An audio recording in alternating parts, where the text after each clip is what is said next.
लइकन के खांसी से छुटकारा पाई। 5 आसान तरीका जानी।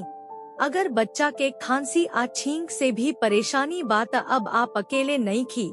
आई जानी 5 प्राकृतिक घरेलू उपाय जवन आपके बच्चा के गला से राहत दे सकता, अवूरी खांसी अवूरी सर्दी के कम कर सकता। 1 अदरक। अदरक में एंटी इंफ्लेमेटरी गुण होखेला, जवन की सूखा खांसी अवूरी दमा के खांसी के कम करे में मदद करेला। एकरा अलावे मतली अवूरी दर्द से राहत देवे में भी मदद करेला। आप बच्चा के अदरक के चाय दे सकतानी, चाहे 1 चम्मच शहद के संगे अदरक के रस के कुछ बूंद दे सकतानी। 2 भाप स्टीम। गीला बलगम वाला खांसी में भाप लेवे से बहुत फायदेमंद हो सकता, काहे कि एकरा से बलगम ढीला हो जाला अवूरी सांस लेवे में आसानी होखेला। बच्चा के गर्म पानी से नहा के बाथरूम में भाप भर जाए दी। ओकरा बाद बच्चा के कुछ मिनट तक के भाप में राखी। एगो बड़ कटोरी में गर्म पानी भर के बच्चा के माथा के तौलिया से ढक ली, ताकि बच्चा कटोरी से निकले वाला भाप के लगभग 10 से 15 मिनट तक सांस ले सके। यह पानी में नीलगिरी भादौनी के तेल के कुछ बूंद डालना से अवूरी राहत मिल सकता, काहे कि आवश्यक तेल में श्वसन के आराम देवे वाला गुण भी होखेला।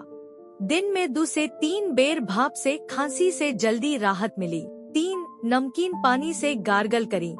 नमकीन पानी से गार्गल कईला से गला में खराश जैसन लक्षण से राहत मिलेला, काहे कि एकरा से बलगम के फ्लश हो जाला अवूरी दर्द से भी राहत मिलेला। 1 कप गर्म पानी में आधा चम्मच नमक डाल के पूरा तरह से घुल ली। नमकीन पानी के घूंट पी के कुछ पल खातिर गला के पीछे बैठे दी, आ ओकरा बाद थूक के बाहर निकाल दी। दिन में कई बेर अलीसन करी, जब तक कि खांसी ठीक ना हो जाए। 4 ब्रोमेलेन। ब्रोमेलेन एगो एंजाइम है जवन अनानास में पावल जाला। ब्रोमेलेन में एंटी इंफ्लेमेटरी अवूरी म्यूकोलाइटिक गुण होखेला, जवन की शरीर से बलगम के बाहर निकालेला। बच्चा के अनानास के रस दे दी। ब्रोमेलिन के सप्लीमेंट दी। सप्लीमेंट लेवे से पहले अपना डॉक्टर से सलाह ली। 5 प्रोबायोटिक।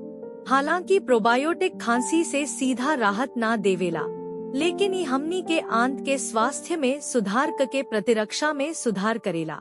आ बढ़िया प्रतिरक्षा प्रणाली संक्रमण से लड़े में मदद कर सकेला। लैक्टोबैसिलस एगो प्रकार के प्रोबायोटिक आम सर्दी के रोके में बहुत कारगर होखेला। लैक्टोबैसिलस अउरी प्रोबायोटिक वाला खाद्य पदार्थ मेडिकल स्टोर पर उपलब्ध बा।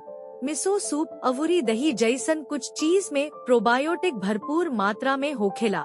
प्रोबायोटिक सप्लीमेंट के संगे संगे अपना आहार में प्रोबायोटिक के जोड़ल भी निमन हो सकता। इस साधारण घरेलू उपाय आजमाई अवूरी अपना बच्चा के सर्दी अवूरी खांसी के संक्रमण से बचाई। अगर रवा है सब के अलावा कवनो अवूरी घरेलू उपाय आजमा चुकल बानी त कमेंट में जरूर बताएं।